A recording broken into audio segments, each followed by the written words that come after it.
Hey shoe crew, it's Audra, the Canadian Stiletto babe, and today I wanted to start a series called Stiletto Stories.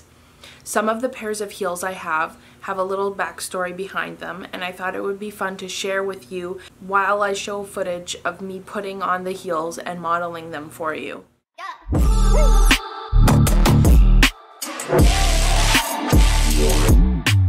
Maybe it'll set the scene, maybe it'll give a little insight into where I come from, but either way, I just want to have a fun time with you guys and share a little more about myself. So today's story is about these red pleaser boots. I actually think these might be my original pleaser heels. So the story that I want to tell happened in Toronto, which is pretty close to me since I'm near Niagara Falls in Canada. And in Toronto, they have tons of shows and different events, and there was this fantastic event going on. I don't know if any of you know who Dita Von Teese is. She's a very famous and popular burlesque dancer, so I think if you know anything about burlesque, you've probably heard about Dita Von Teese. I find she's so beautiful and elegant, and I follow her on social media. I love her work, and I love her art, and I thought it was so exciting that on this one particular night, I was going to see her perform.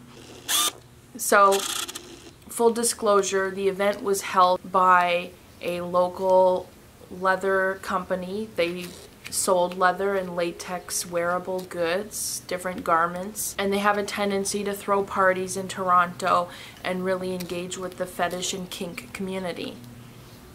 So on this particular occasion, they had chosen to throw a party, semi-exclusive event in Toronto where Dita Von Teese was performing. All that to say that I wore an outfit that night that was a little bit fun and a little bit dangerous and a little bit risky, and although I didn't really regret it, I definitely had sore feet by the end of the night. So I drive up to Toronto, and there's absolutely no parking anywhere near the venue. Because of course there's not, it's Toronto.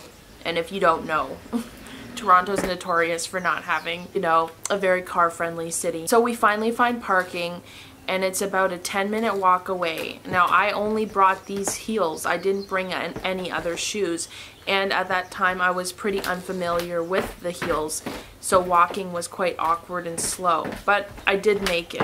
When I finally got to the doors, I was talking to the ticket woman, and she broke my focus just enough that I stumbled. And I know she felt terrible and apologized to me, and I was just a little bit embarrassed because I didn't expect to stumble on, I think, essentially nothing. Like, I don't even think that there was a rock or anything. I think I just sort of, like, ankle gave out. Anyway, the event was fantastic and the performances were beautiful. By the end of the night, my feet were so sore I had to go sit down, and I think I almost passed out actually. But from that night on, these heels always remind me of going to Toronto and seeing someone perform that I've loved for years. Hopefully you guys enjoyed this stiletto story, and let me know in the comments if you like this and you want more of it.